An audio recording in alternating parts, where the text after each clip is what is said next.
Hey guys, welcome back to the channel. Today we are discussing how much you need for full-time travel. And it's a question that we get often.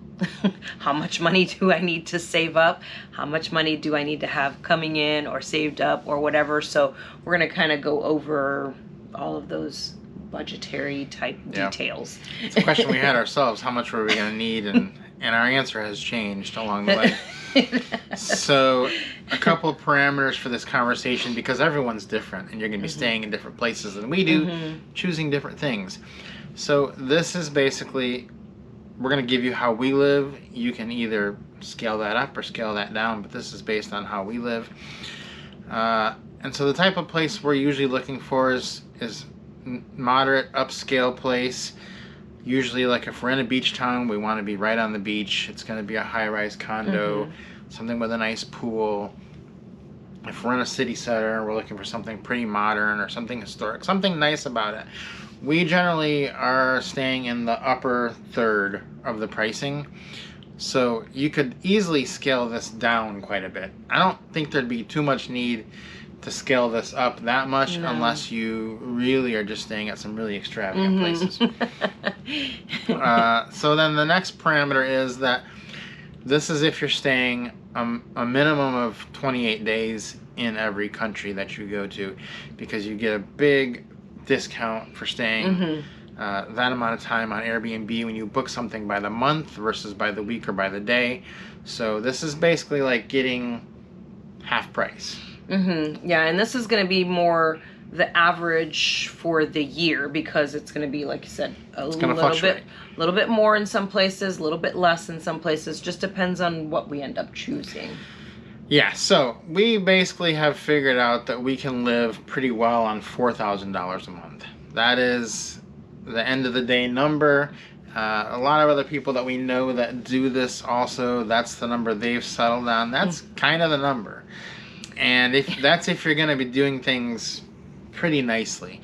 So starting out, you could start lower, but eventually almost everyone reverts back to this number because they see what's out there and they say, I want that. And they want to get that. So, you could rent something for $500 a month, but we end up renting something for $1,500 a month that has a hot tub on the balcony and is, 57 stories tall. That's just what ends up happening. Yeah, we'll talk about a little bit more about what happens when you set your budget too low in a minute, which is what happens a lot of times when people start doing this is they start out real low, but we'll discuss that in a minute. Yeah. We'll get into a little bit more detail on that. So we've shown on some other videos, I did a little quick search for everybody, what it would cost you, what we could find, and I'll do a video sometime about how to find these places, because that's another question. How do you actually find these places?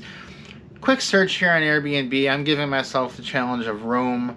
$1,500 a month budget in the city center, and this is including everything when you think about it. So it's including your water, your electricity, your trash, your Wi-Fi, taxes, HOA fees. You don't pay any of that. You just pay one price as if you're in a hotel. So $1,500 a month in Rome.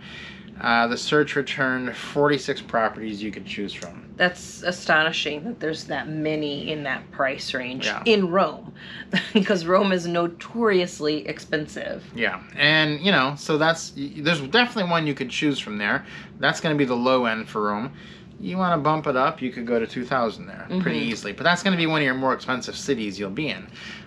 If you search all of Italy, you're looking at $1,000 or less really easily, because that returns over 1,000 properties on Airbnb, which means that's the most it can return. After 1,000, it just says it's too high. It's too many. So you could easily bump that search down to 800 and find a bunch of stuff that you could do. And then for Thailand, I did a search for 600 or less, and again, it returned over 1,000 properties.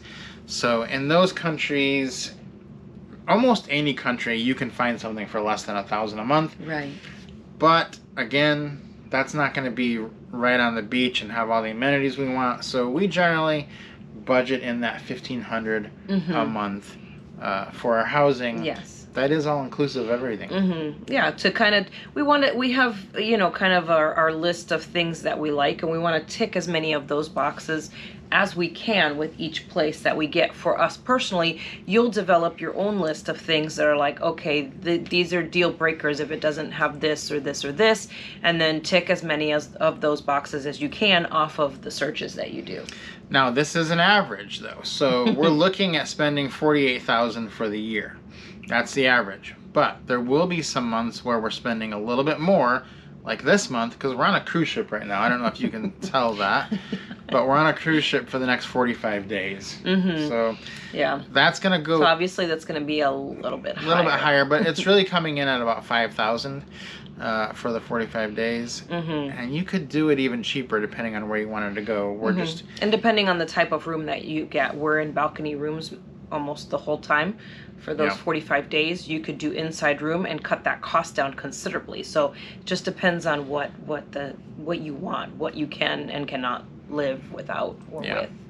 We usually spend about a month staying with people that just want us to stay with them. We could easily stay more, but we just have places we want to go. But we usually end up staying with family and friends about a month. People don't want to visit us, so that's obviously a free month. Yeah. And then in certain countries, generally in Southeast Asia, their budget's going to be less. So you're looking at, $3,000, $3,500. You can easily do that. And then a couple of months are going to be more if you're staying in Italy, you're staying in England or something like that. You're going to be a little bit higher. So we're talking about $4,000 a month on average. So can we kind of break that down a little bit? So what does that actually look like? Where does that $4,000 go? That entails your housing. That's looking at about $1,500. And then your food. We eat out a lot when we travel to some of these countries because some of them you just don't really cook in. Like in Southeast Asia, you don't. Yeah. Even the locals don't really cook. You're mostly just eating either street food or out. Which is the way that they eat, so we just kind of go with that. I would say that your food's going to cost you about $1,000 a month, and then you've got insurance, which is a big one. We're going to do a whole video in the future on insurance, but let's just say we're going to put down $500 for that for now, for the month. Then you have a lot of incidentals. You've got your clothing that you're going to have to rebuy. Because we do travel with just one suitcase each and a backpack each, so that's everything, our full wardrobe. So there are going to be incidentals with clothing. And then some minor things like you've got your SIM card. You're going to have to get that in every country. Then you've got your flights and your cruises to get between countries. So those can really eat into your budget really quickly if you don't plan it out wisely. But then you've got entertainment, which, let's say that's a couple $100 a month, probably closer to $500 because we'll include, like when we're in Southeast Asia, we'll include massages in that. Right. Which we do that probably every other day. Because it's pretty inexpensive there. Yeah, it's about $6 an hour, but between the two of us, that's $12. That and tip and it adds up after 2-3 times a week. That's a couple $100 a month. So between all of that, it really comes in right at about $4,000. So that's the standard. Now, the big question that people have is, can I do it cheaper?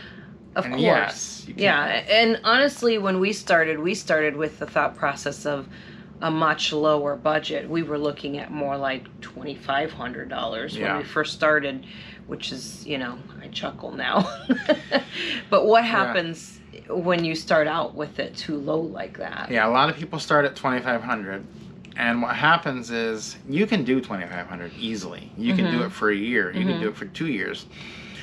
But unless you're super disciplined and you just don't want to do things, you're going to eventually find stuff that you really want to do that's going to be more or something better, and you're going to push that budget up to about $4,000. And inevitably what people do is they push the budget up and then they try to make a little bit of money. So they'll either start a YouTube channel, start a blog, start selling something, or they'll say, well, we could house sit for a few months here and there. Nobody that's house sitting long term for over 2-3 years that we know of is happy with it.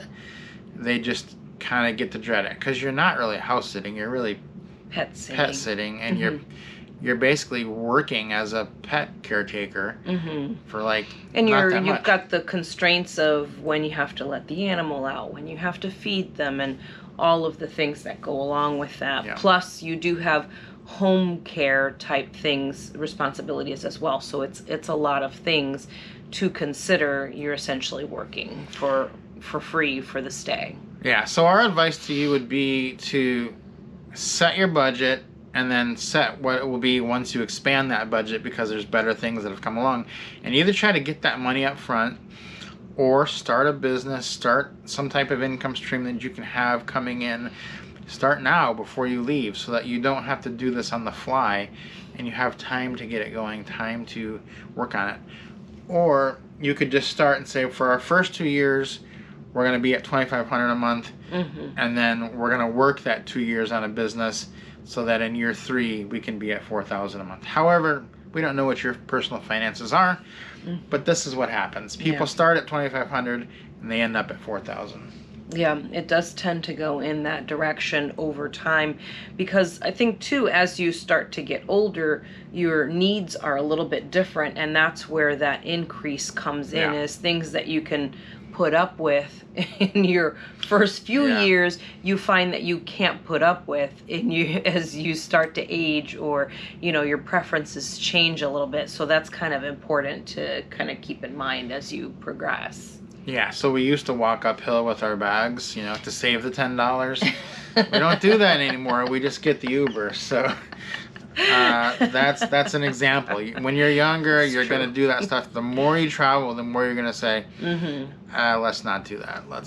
So you're going to want that little bit extra money, and it's not that much money. So if you just plan for that, right, your life can be exactly kind of how you want it. A lot less compromises are involved as your budget goes up a little bit. Once you get into that, 4,000 range that we're kind of in, you don't have to compromise as much. It's a much more comfortable and luxurious feeling life than when you were on the budget and everything is under scrutiny.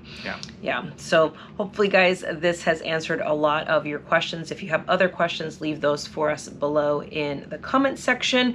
Give us a like on this video, and don't forget to subscribe. We'll see you soon.